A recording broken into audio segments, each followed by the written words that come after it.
नमस्कार। आज हामी सन् 2025मा यो भारत पाकिस्तान बीच जुन तनाव बढेको छ नि यसको पछिल्लो अवस्थाबारे अलिकति गहिरिएर कुरा गर्दैछौँ। हो, अहिले अवस्था निकै तातेको छ।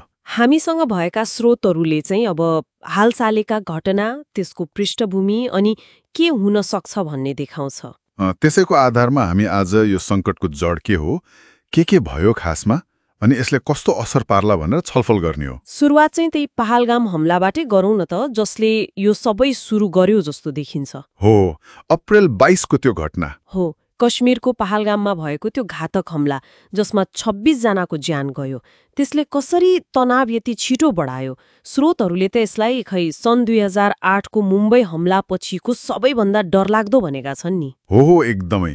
त्यो हमला एउटा निकै गम्भीर मोड थियो भन्नुपर्छ।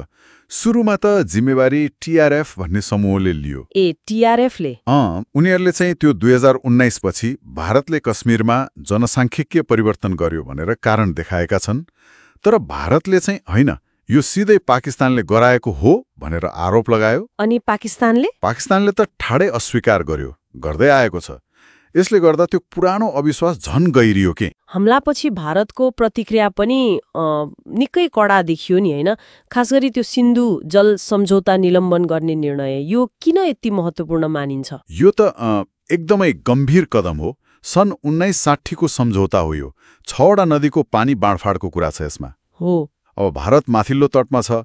उसले यो निलम्बन गर्दा पाकिस्तानको भनौँ न करिब 80% कृषि जुन पानीमा निर्भर छ त्यसमा ठूलो सङ्कट आउन सक्छ।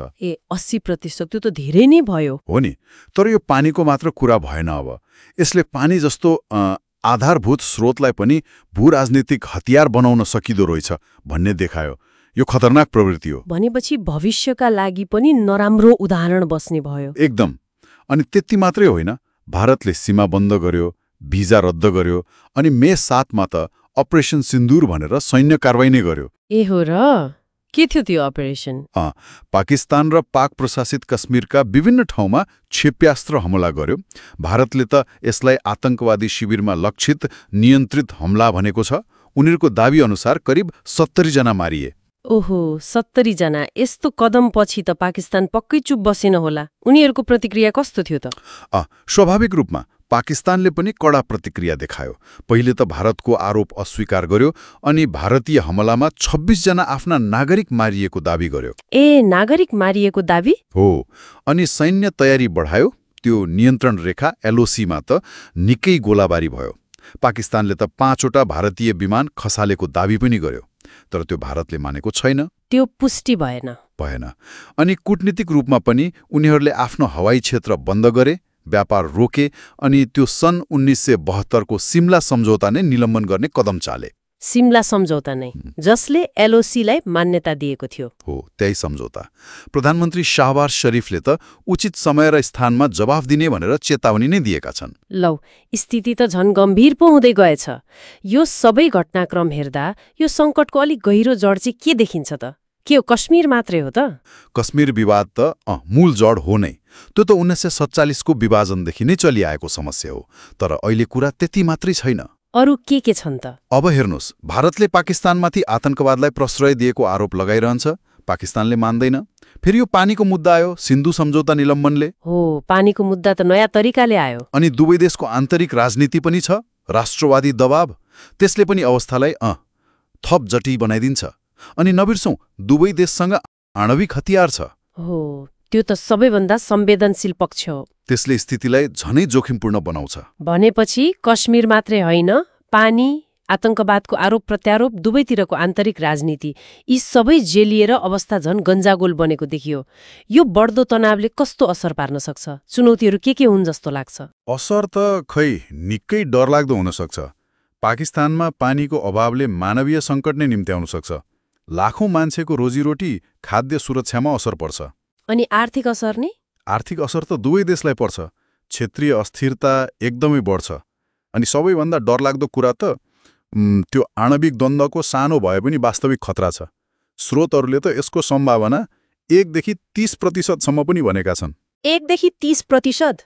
त्यो त सानो भन्न मिलेन नि। मुख्य चुनौती भनेको चाहिँ मिसक्याल्कुलेसन हो क्या, गलत अनुमान। सानो घटनाले पनि नसोचेको ठूलो द्वन्द्व निम्ताइदिन सक्छ। अनि अन्तर्राष्ट्रिय समुदायको भूमिका नि मध्यस्थता? खै, अन्तर्राष्ट्रिय मध्यस्थताको प्रभावकारिता पनि सीमित देखिन्छ। विश्व शक्तिहरू अन्तै व्यस्त छन्, उनीहरूको झुकाव पनि विभाजित छ, अनि दुवै देशमा त्यो चर्को राष्ट्रवादी दबाव छ नि, त्यसले गर्दा तनाव कम गर्ने प्रयास गर्नै गाह्रो छ। त्यसो भए सारमा भन्नुपर्दा यो 2025 को सङ्कट पहलगाम हमलाबाट सुरु भयो। भारतले सिन्धु जल सम्झौता निलम्बन गर्यो, अपरेसन सिन्दूर गर्यो, अनि त्यसले झन चर्कायो। पाकिस्तानले पनि सैन्य र कूटनीतिक जवाफ दियो। हो। अनि यसको पछाडि चाहिँ कश्मीर, आतंकवाद, पानी अनि आन्तरिक राजनीति जस्ता गहिरो र जेलिएका कारणहरू रहेछन्। एकदम। र यसले एउटा गम्भीर प्रश्न खडा गर्छ नि, पानी जस्तो आधारभूत स्रोतलाई भूराजनीतिक हतियार बनाउने यो जुन कदम चालियो, यसले भविष्यमा स्रोतमा आधारित द्वन्द्वहरूलाई कस्तो रूप देला? ओ, यो निकै विचारणीय कुरा हो। विशेष गरी जब दुई आणविक शक्तिहरू यसरी आम्ने सामने छन्, जहाँ सानो गल्ती वा गलत अनुमानले पनि कल्पना बाहिरको विनाश निम्त्याउन सक्छ। यस्तो अवस्थामा तनाव कम गर्ने र दिगो समाधान खोज्ने बाटो कति चुनौतीपूर्ण होला, यो अहिले सबैभन्दा महत्त्वपूर्ण प्रश्न हो जस्तो लाग्छ मलाई। हो, यो प्रश्नमाथि हामी सबैले गम्भीर भएर सोच्नुपर्ने देखिन्छ।